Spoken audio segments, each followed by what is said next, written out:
लड़की पूल में कूदने ही वाली थी कि उसने देखा सतह रोशनी से भी तेज जमने लगी। उसे तुरंत कुछ गड़बड़ लगी और उसने अपने दोस्त को जोर से चिल्लाकर बाहर आने को कहा, लेकिन उसका दोस्त मजे में था और उसे सुनाई नहीं दिया। जब तक उसे एहसास हुआ बहुत देर हो चुकी थी। वो बस किनारे की ओर बेताबी से तैरने की कोशिश कर पाया। आखिरी पल में लड़की किनारे पर चढ़ने में सफल रही, लेकिन लड़के के पैर पहले ही जम चुके थे। उस नाजुक घड़ी में दोस्त ने लोहे की रॉड उठाई और पूरी ताकत से बर्फ तोड़ी। आखिरकार उसने लड़के को आजाद कर दिया, लेकिन खतरा टला नहीं था। अगले दिन क्लास में अचानक लड़के को पैरों के नीचे ठंडक महसूस हुई। पल भर में उसका शरीर रोशनी से भी तेज जम गया। सिर्फ 2.5 सेकंड में वह बर्फ की मूर्ति बन गया। जैसे ही वह बर्फ के भीतर दम घुटने वाला था, आसपास कोई नहीं जानता था क्या करना है।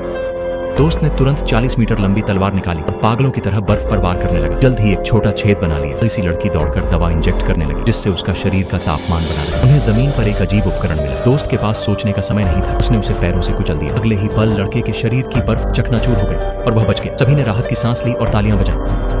केवल लड़की को बेचैनी महसूस हुई। 2 हादसे लगातार हुए। शायद कोई उसे मारने की कोशिश कर रहा था, लेकिन लड़के ने तुरंत इनकार कर दिया। जब उसने फिर पूछने की कोशिश की तो उसने कहा उसे आराम चाहिए। लड़की के पास चुप रहने के अलावा कोई चारा नहीं था। जल्द ही पुलिस को उस उपकरण पर अजीब डेटा और संदिग्ध फिंगरप्रिंट मिले, क्योंकि लड़का सच्चाई बताने से मना कर रहा था। दोस्तों ने अलग अलग होकर जांच शुरू की। कठिन खोज के बाद उन्हें पता चला मामला एक शख्स से जुड़ा हो सकता है। तो दोस्त और लड़की सड़क पर घात लगाने लगे, लेकिन वह आदमी चौकस था।